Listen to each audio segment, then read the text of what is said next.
Hi, Marianne Croce here from Small Biz Vantage and the creator of 3 Day Weekend System and Coaching. And I am so glad to be here each and every week to do these Auto Shop Success live in 15 minutes.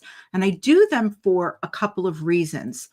One of them is for you to be able to shift your perspective, your vantage, if you will, the way you look at your business, and really turn that into your competitive edge. The second reason is for you to take one action item away each and every week.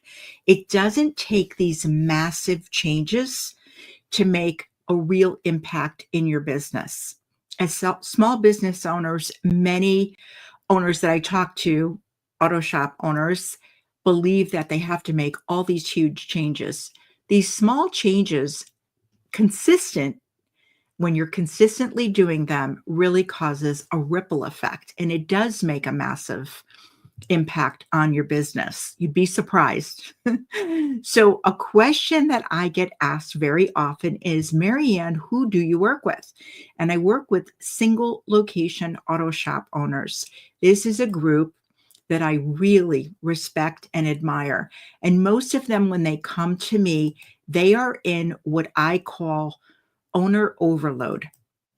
They're either having an issue or a problem. They'll say it to me as a problem, and they're having it in one of three areas. It's either they'll say it's a people problem, it's either a process problem, or maybe even a profit problem. And we go into that. So let's get started. If you find this valuable, please share it with another shop owner that it would help. So this week is the last week of 2024.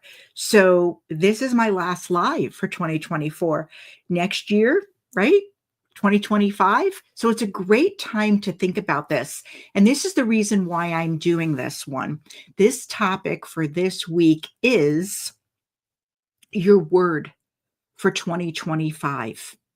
And I have to tell you that I've been choosing a word for each year. I've been doing this for years, and it has been a game changer for me personally and professionally. My mentor shared this with me years ago, and today I'm sharing it with you. So, the benefits of choosing a word for the new year. This is different than people have resolutions, they do all these different things. And then, we hear by the end of January, people already aren't following it. And I wasn't into that ever. It just seemed like it was a lot of work. But I loved this idea. So here are the benefits. There's 7 of them, and I want to break these down for you. The first one is clarity of purpose. So when you take a single word, it really acts as a guiding light, and it helps owners or even leaders, right? Whichever, stay focused on what matters most, even as projects and strategies evolve. So think about that, right? Strategies and projects will change and evolve as time goes on, but you stay focused on what matters when you choose that word for the whole year. The second one is consistency, right, among change. So when you think about that, while tasks and challenges may shift because we'll overcome one and we'll go on to the next challenge, the word that you choose really anchors the owner's intentions, ensuring alignment with their overarching goals. So it's easy to stay focused on goals because you have this word. It helps you. Number 3 is increased motivation. A meaningful word serves as a personal mantra, inspiring consistent action toward improvement. Number 4 is simplified decision making. The word actually helps owners quickly assess whether decisions or activities align with their main priorities. It's like, is this going to align or is not going to align? We don't agonize over these decisions. Number 5 is mindset shift. By reflecting on a specific focus area, owners develop a proactive and intentional approach to their business. So all of a sudden, your mindset shifts and you're not getting stuck in the negative. You're really focusing on being proactive and intentional. And that's the approach that you're going to take. Number 6 is improved communication. So when you have a chosen word, that word can really rally the team around a shared vision and promote alignment within a shop. It's not this big long phrase that people have to remember. It's the word for the year. And everyone can jump on board with it and really align. The last one, 7, is reflection and growth. So choosing a word, it offers a framework for reviewing progress and adjusting those strategies. And what this does is it really is a foundation for continuous improvement and a continuous, mindset, improvement of your mindset. So those are the benefits of choosing the word. So I want to share with you some steps to get your mindset ready for new goals, because that's what we're talking about. And when I say this, I'm talking about personal and professional, not just work, because there's a big advantage to thinking about personal goals as well.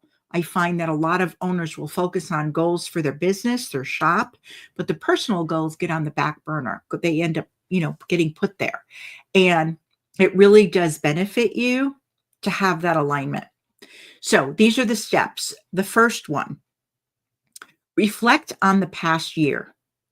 Identify your wins, your challenges, and your areas for growth.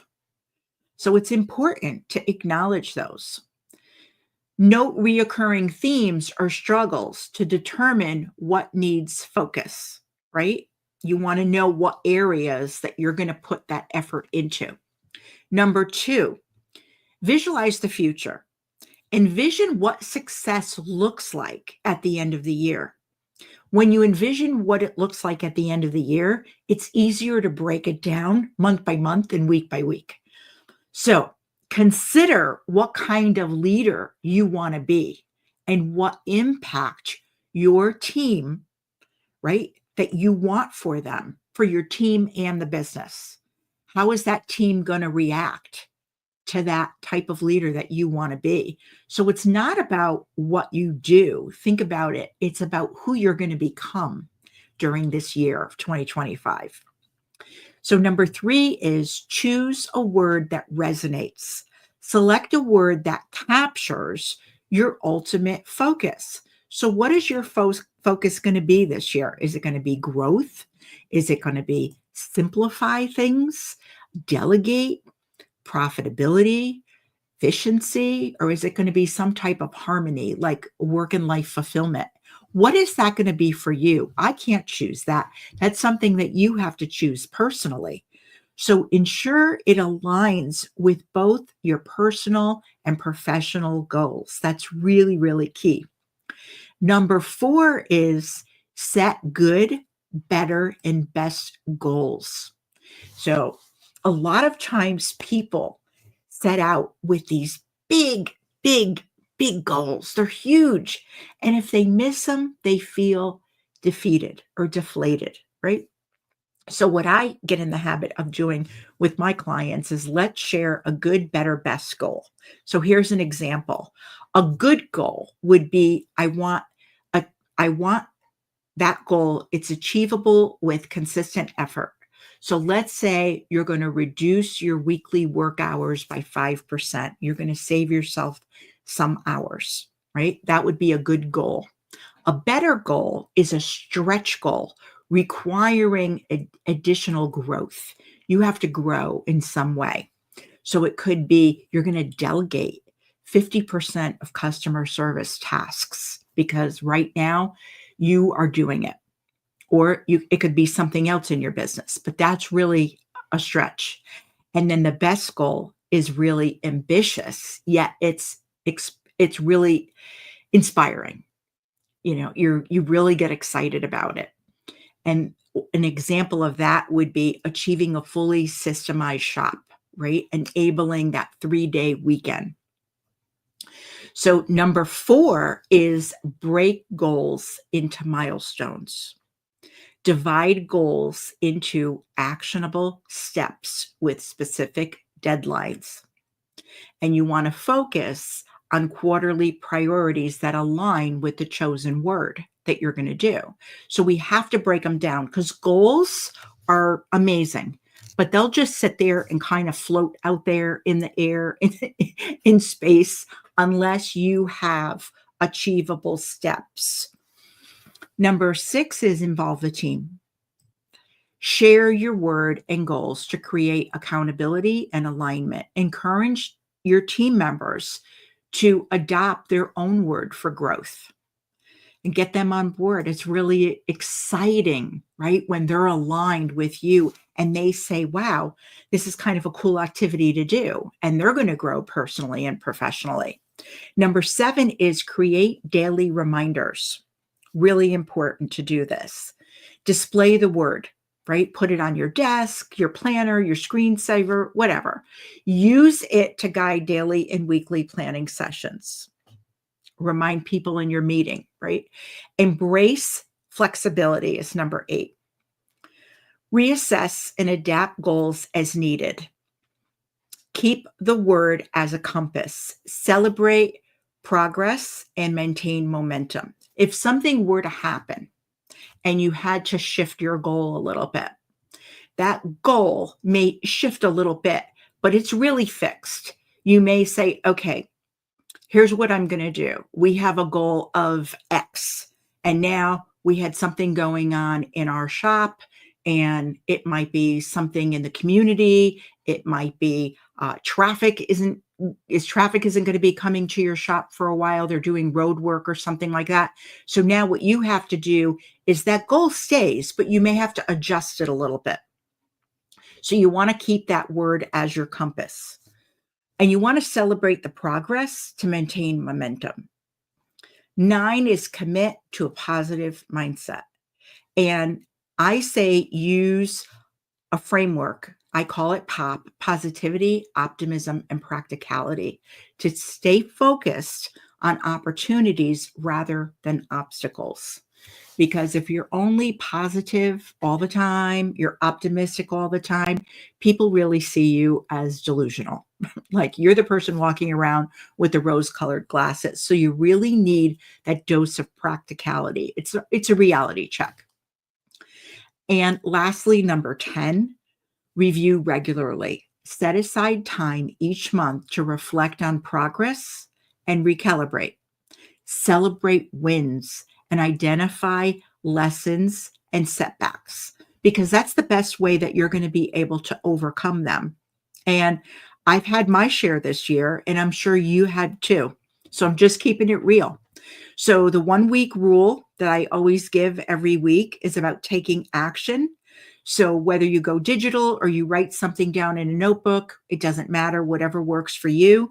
List a good, better, and best goal for personal and professional for you. And really take note of how these goals connect and support one another. So your word that you choose for the year should align with your good, better, and best goals. And I want to leave you with a pro thinking tip. This approach not only keeps a shop owner, manager, leader focused on their goals, but it also is the foundation of a sense of purpose, intentionality, and fulfillment as you navigate through the year. So that's it for this week's Auto Shop Success in 15 minutes. And it's the last one of the year. I'm so excited about 2025. I look forward to seeing you again next week, and have a happy new year. Thanks for being here.